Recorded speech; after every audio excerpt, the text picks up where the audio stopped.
Okay, let's talk about something that nobody really wants to think about, right? But it's something we all need to be prepared for. Emergency expenses. Imagine, like, your furnace just decides to quit on you on the coldest night of the year. Or maybe you get hit with a medical bill, one that your insurance doesn't completely cover. Not fun, right? And that's why it's so important to have a good plan in place. For those unexpected expenses, it gives you peace of mind, knowing you're ready for whatever happens. So the classic advice is to have like 3 to 6 months of living expenses saved up. Yeah, I know it sounds kind of daunting, especially these days with the cost of everything going up, up, up. But the trick is you don't have to do it all at once. Start small. Set up a savings account just for emergencies. And here's a pro tip. Look for one of those high interest savings accounts so your money can actually grow a little, right? Then you can automate transfers from your checking account. Even if it's just like 25 bucks a week or 50, it really adds up over time. Oh, and here's a little psychological trick I use. I actually label that savings account as other in my online banking. It's funny how much less tempting it is to spend money when you don't see it right there every time you log in, right? It's like you're outsmarting yourself a little bit. Now, some of you might be thinking, why keep all that cash just sitting there in a savings account? I could be investing it, maybe get better returns. You know what? That's a really good point. If you're already comfortable with investing, you might think about using your RRSP or TFSA as part of your emergency plan. But, and this is a big but, you got to be careful. For anyone who isn't familiar with those, an RRSP, that's a registered retirement savings plan. It's really meant for long-term savings. And you have to remember, you get taxed on any withdrawals. Your TFSA or tax-free savings account, that might be a more flexible option for emergencies because, well, you've already paid taxes on that money, right? But tapping into investments, that's always something you should think about carefully. The market, it could be unpredictable. You don't want to have to sell investments at a loss when you really, really need the money. Plus, there can be penalties and delays in getting your hands on that cash. Lines of credit, specifically home equity lines of credit, or HELOCs as they're called. They can seem, like a pretty good option at first glance. Often they've got lower interest rates than those pesky credit cards.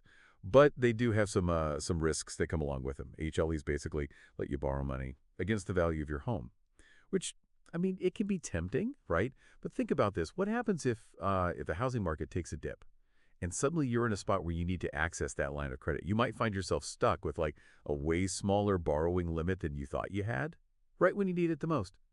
And don't forget, those credit limits, they can change anytime if the lenders say so. The best approach, it depends on your situation, your risk tolerance, how comfortable you feel with different things.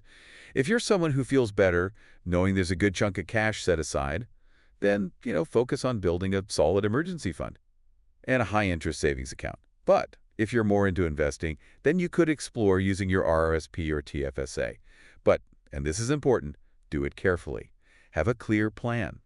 And for everyone, I think open communication is key. Talking with your partner about finances, making sure you're both on the same page, that's essential. Picture this, okay? An unexpected expense pops up, but instead of panicking, you take a breath, you assess the situation, and you make a good decision. Confidently, based on your plan. That's the power of being prepared. Having that financial cushion, whatever form it takes, it just gives you that sense of security, of control, knowing you're not going to be completely derailed by life's little or big surprises. Okay, but, let's be real for a minute. Saving money, especially for something like, an emergency, it can be tough, right? It's easy to get kind of overwhelmed or discouraged, especially when there are so many other things you could be using that money for. So let's talk about like the mental game of saving, because sometimes I think it really is about outsmarting yourself a little. Remember that trick I mentioned before about labeling your savings account as other? Well, here are a couple more tactics that I've found helpful to stay on track. The first one is visualization. Try to picture your goal, like really visualize it. How will it feel to have that financial safety net? Imagine the relief you'll have, the confidence, knowing that you're prepared no matter what. See yourself handling that unexpected expense, without any stress, without panicking. That image, just having that in your mind, can be a really powerful motivator, I think. Second thing, break down your savings goal into smaller pieces. Instead of focusing on, 3 to 6 months worth of expenses, start smaller. Maybe just aim for 1 month's worth. Once you hit that, you can celebrate a little, give yourself a pat on the back, and then set your sights on the next milestone. And this is so important. Don't compare yourself to other people. Everyone's financial situation is different, right? What works for your neighbor or your friend, it might not work for you, and that's perfectly okay. The important thing is to focus on what you can control. Make those small changes that you can actually stick with, and then celebrate your progress as you go. Remember, it's all about consistency. Even small amounts, if you save them regularly, they can grow into a really solid financial cushion over time. So as we wrap up here, I want to leave you with a question. What's one small step you can take today to either start or strengthen your emergency fund? Maybe it's setting up that automatic transfer to your other savings account.